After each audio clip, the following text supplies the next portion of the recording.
fly my drone over there, away from all these trees. No, honey, just stay with me just a little while longer. You know, we don't get much time alone together. Well, you never know who you'll see at the park. Hi, Kevin. Such a beautiful day. I thought we should be out in it. This is my friend, Dr. Collins, my grandson, Spencer. It's nice to meet you, Spencer. Dr. Collins, are you here in some type of professional capacity? No, I'm just taking a walk in the park. Oh, I thought if you were a counselor, this might be a setup, you know, because of my father's recent death. Your father's recent disappearance, honey. That's all we know now. I'm sorry to hear about your bad news. Well, nice to meet you, Dr. Collins. I'm gonna go fly my drone over by the harbor now. Bye. You see why I called? I don't know what to make of his behavior. I mean, he's always been precocious.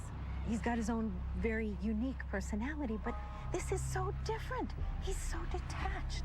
And I don't think it's because he's accepted what's happened. I think it's the opposite. He's hiding behind reason and facts as a way to avoid processing the reality that his father might be gone. That's okay. You can say it. That Nikolas might be dead.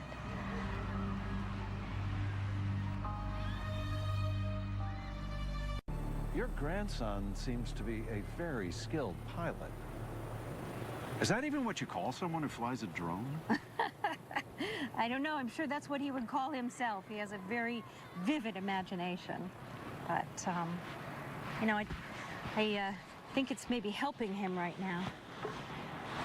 I don't let him spend too much time on video games, but I feel like the drone is kind of a compromise, you know? At least he's out in the real world. Well, that's what I tell myself anyway. I think he's using it as a distraction from the loss of his father. Now, there's nothing wrong with a little distraction.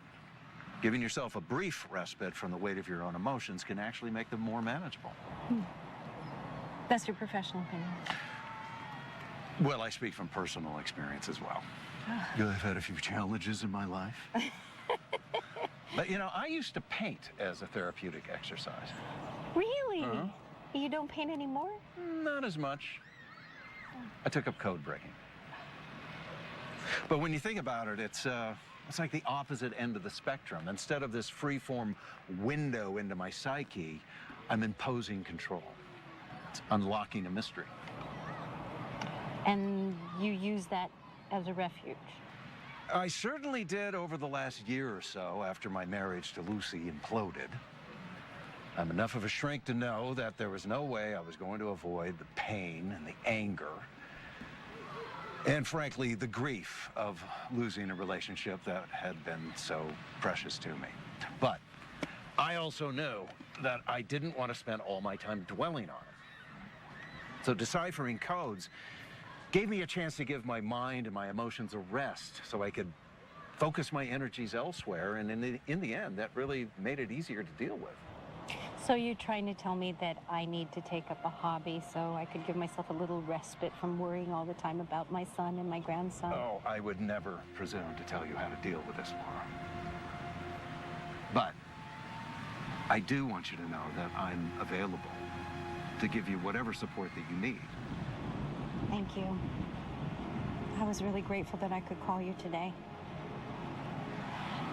You know, if this does happen and if Nikolas is dead, then I'm the one who's responsible for Spencer. I'm the one who's supposed to get him through all of this somehow. But with this behavior, I don't know where to start.